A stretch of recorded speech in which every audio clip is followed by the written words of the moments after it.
먼저 하지 정맥류 환자에서 초음파를 보게 되면 딥베인 리플럭스가 보이는 경우가 있는데 이거를 다른 말로는 딥베인 인컴피턴스라고도 합니다.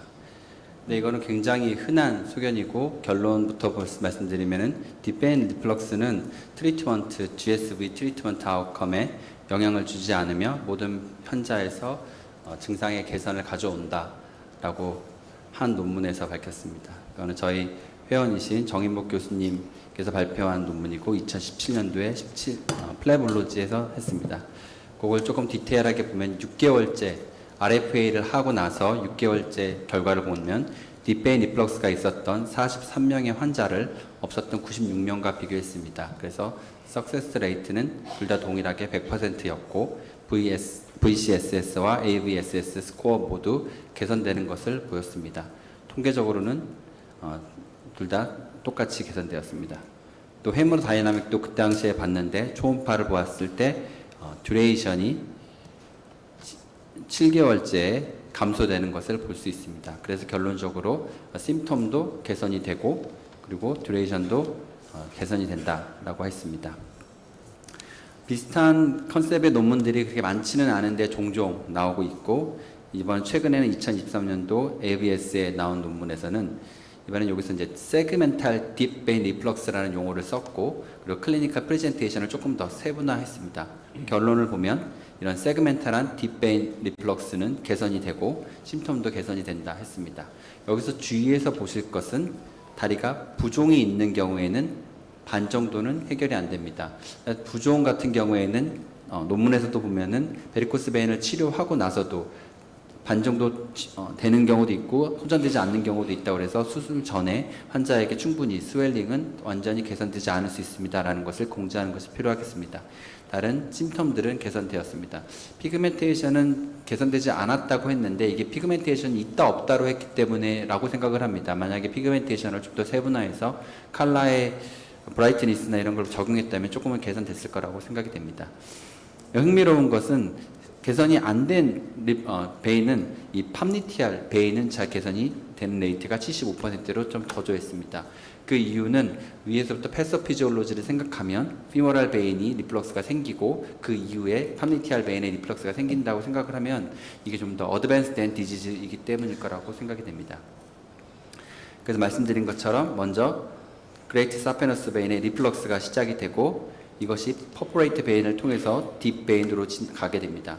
이것이 계속 오랫동안 놔두다 보면 비셔스 사이클을 돌아서 딥 베인이 망가지게 되고 먼저는 위쪽 피모랄 베인이 망가지고 그 다음에는 팜니티알 베인이 망가지고 그 다음에 캐프에 있는 딥 베인들이 차례대로 망가지는 패소피지올로지를 가질 수 있겠습니다.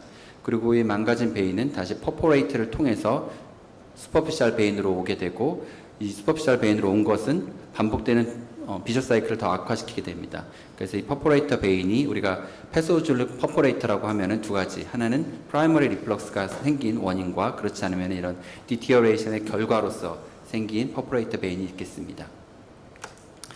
근데 이게 연구가 딥베인 리플럭스에 대해서는 꽤 오랫동안 오래전부터 있었던 거고 여기 2013년 지금부터 10년 전에 이런 비슷한 컨셉의 논문이 있었습니다. 여기서는 딥베인 리플럭스를 정의를 하였습니다. 그리고 그걸 이제 임상적인 의미를 부과하였습니다. 여기서 재밌는 거는 딥베인 리플럭스를 0부터 4단계로 나눠서 위에서부터 피모랄, 커먼 피모랄, 팜니티알, 페로니알까지 이렇게 더 진행되는 것을 했고 이것을 인기날 리가멘트 상방에서부터 시작되는 걸 리플럭스로 정의했습니다. 그리고 나서 세그멘탈이라는 용어를 써서 이거는 인기날 리가멘트 상방과 상관없이 피모랄 베인이나 팜니티알 베인의 리플럭스가 있는 것으로 구분을 했고 그거를 이제 두 군데 있으면 멀티 레벨로 구분했습니다. 그래서 앞에 연구들을 보시면 최근에 나왔던 ABS에 나왔던 거는 세그멘탈이라는 용어를 썼는데 그게 조금 더 상황을 좀 더 디테일하게 구분을 해서 그 부분에만 있다는 걸로 명시했고 그리고 그 위에 있는 피모랄 베인에는 관계가 없다라는 것입니다. 아까 처음에 보여드렸던 논문은 이런 언급이 없었습니다. 그래서 이렇게 레벨이 증가할수록 당연히 리플럭스가 베너스 필링 인덱스가 증가하는 것을 알 수 있습니다. 반면에 세그멘탈하게만 있는 것은 그렇게 영향을 주지 않습니다. 따라서 우리가 초음파로 사페노스 슈퍼피셜 베인의 리플럭스를 확인할 때 이게 세그멘탈인지 혹은 위에서부터 인기날 리가멘트 위에서부터 역류가 있는 것을 구분하는 것이 임상적으로 조금 도움이 될 수 있겠습니다. 왜냐하면 세그멘탈하게 있는 경우는 그렇지 않지만 엑시알하게 인기날 리가멘트부터 있는 경우에는 CEA 클래시피케이션에서 4단계 이상인 경우가 59%로 그렇지 않은 경우보다 더 높은 것을 알 수 있습니다. 그러므로 따라서 인기날 리가멘트 위에서부터 있는 경우에는 이게 병이 더 진행됐다 알 수 있습니다. 반면에 XCR1 이거는 커먼 피모랄 베인에만 국한된 건데 그거는 피모랄 베인 정션에 리플럭스가 동반된 경우가 많아서 이것은 아마 뒷베인의 리플럭스가 이 피모랄 정션에 있는 밸브를 손상시켰을 가능성도 있습니다. 또 흥미로운 사실은 그레이트 사페노스 베인에만 우리가 많이 초점을 맞추는데 스몰 사페노스 베인이 더 진행된 병일 수 있습니다. 왜냐하면 이것이 아까 말씀드린 것처럼 피모랄 베인이 망가지고 팝니티알 베인이 망가지고 그 다음에 스몰 사페노스 베인으로 가게 되면 거기에 리플럭스가 생기는 경우가 있기 때문입니다. 그래서 더 리플럭스가 진행될수록 아래쪽으로 내려올수록 이런 CEA 클래시피케이션에서 스킨에 문제가 있을 확률이 높고 그 다음에 세그멘탈인 경우에는 멀티인 경우에 CEA 클래시피케이션에서 4에서 6단계일 가능성이 높아집니다. 근데 이거는 더 오래된 연구, 1986년에 나왔던 지금은 잘 시행하지 않는 베노그래피를 가지고 연구를 했고 아마 이거 또 분리는 거의 비슷한데 지금은 거의 이게 좀 임상적으로는 큰 의미는 없을 것 같지만 아무튼 0단계부터 똑같은 방법으로 베노그래피를 통해서 나눴습니다. 그래서 이런 레벨이 증가할수록 더 비너스 디지즈가 심각하다는 걸 알 수 있고 세그멘탈 리플럭스 특히 한 곳에 있는 경우에는 임상적으로는 크게 의미는 없을 거다라고 되어 있습니다.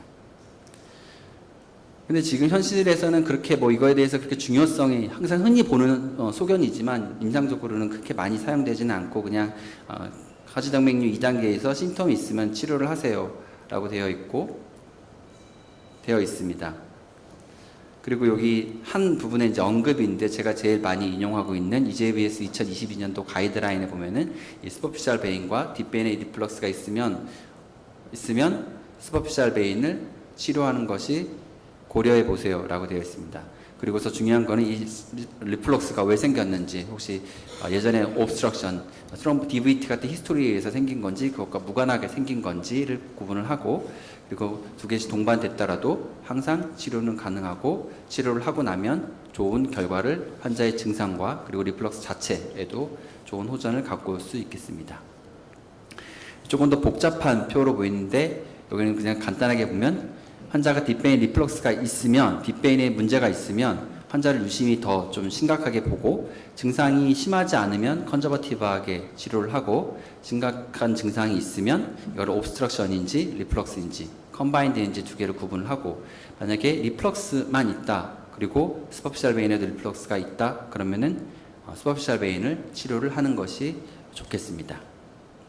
근데 문제는 여기서 이 severe symptom이라는 정의가 없습니다. 심텀은 다들 알다시피 다음과 같은 건데 이걸 어떻게 하면 severe로 할 수 있을까 이제 고민을 하게 됩니다. 그래서 severe symptom에 대해서는 정의가 없습니다. 그래서 우리가 이런 표를 따라서 치료를 하게 되는데 합병증이 있나 증상이 있나 어떤 치료를 할 것인가 고민하는데 여기에 severe symptom에 대해서도 한 번쯤은 환자와 그리고 치료를 제공하는 의사는 한 번쯤은 생각을 해봐야 될 것 같습니다. 시비어 심톰을 가장 객관적으로 보려면 이런 VCS 스코어나 이런 것들의 스코어 넘버를 가지고 하는 것이 좀 더 수학적으로 제시하는 것이 조금 더 좋을 것 같은데 찾아봤는데 그런 것이 없습니다. 그래서 저희가 이거는 정맥학계의 연구비를 받아서 했고 발표했던 논문인데 여기서 저희가 심토마틱 C1에서 이렇게 시비어 심톰에 대한 표현을 썼습니다. 그리고 이 시비어 심톰에 대해서 지금까지 정의가 없기 때문에 메인 QOL 심톰 스코어에서 90 이상인 경우로 우리가 90 미만을 시비어 심톰으로 하자라고 했고 그때 당시에 저희가 컬렉션했던 환자가 평균이 88이었기 때문에 그거에 준용해서 만든 것입니다. 그리고 VCS 같은 경우에는 이건 스코어를 매길 수가 없는 이유가 보시면은 여기서 이제 시비어라는 단어가 있고 이 시비어에 시비어가 아닌 경우에도 이런 스킨 피그멘테이션이 있는 것도 모더레이터도 있기 때문에 만약에 여기서 시비어를 찾는다고 하면 스킨 피그멘테이션 이상의 한 개 이상이면은 무조건 시비어로 보고 증상으로 보면 날마다 있으면서 일상생활에 영향을 주는 경우, 그 다음에 케파하고 어버브에 베리코스 베인이 있고 이데마도 케파하고 어버브에 있는 경우에 시비어라고 본다면 이런 환자들에 대해서는 조금 더 적극적인 치료가 필요하겠습니다. 여기서 보시면은 이제 이게 다음 연자분이 발표를 해주시겠지만 이런 사람들은 장기적으로 프로그레션 되는데 CA 클래시피케이션 그레이드가 높아지는데 이런 사람들이 이제 컨바인 되어 있는 경우, 딥베인과 스퍼피셜 베인 컨바인 되어 있는 경우, 그리고 딥베인의 리플럭스에서 스몰 사페노스 베인의 리플럭스가 있는 경우에는 우리가 이미 어드밴스 디지즈이기 때문에 그런 사람들은 장기적으로 더 진행할 가능성이 높겠습니다.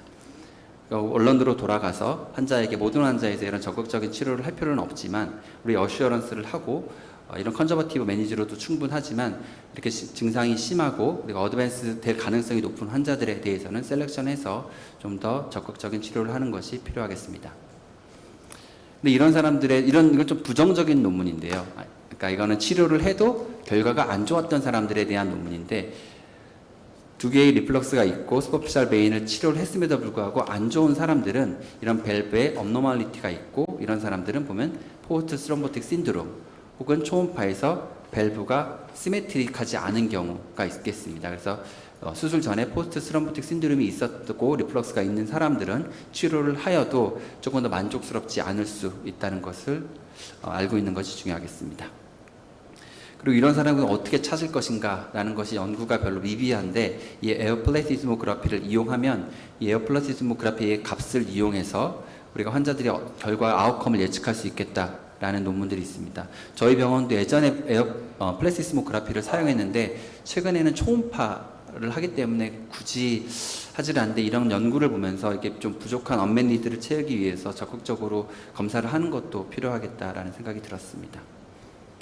그리고 옵스트럭션과 리플럭스를 구분하기 위해서 저희는 이제 선택된 환자에서 CT 베노그래피를 사용을 하게 되는데 이렇게 하게 되면 이제 퍼포레이터라든가 딥베인 상태를 볼 수 있고 베노그래피에 비해서 환자가 훨씬 더 편안하고 그리고 릴라이어블한 결과를 얻을 수 있습니다.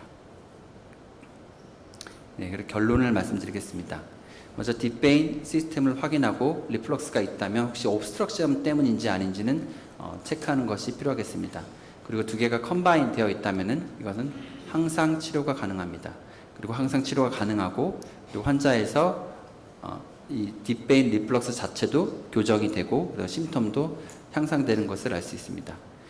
때로는 시비어리티를 제공을 해야지 환자가 그 이후 결과에 대해서 만족할 수 있기 때문에 시비어리티 심텀에 대해서 한 번쯤 고려하는 게 필요하고 이 시비어리티 심텀에 대해서는 아직까지는 정의가 없기 때문에 조금 더 연구가 필요할 것으로 생각됩니다. 네, 경청해 주셔서 감사합니다.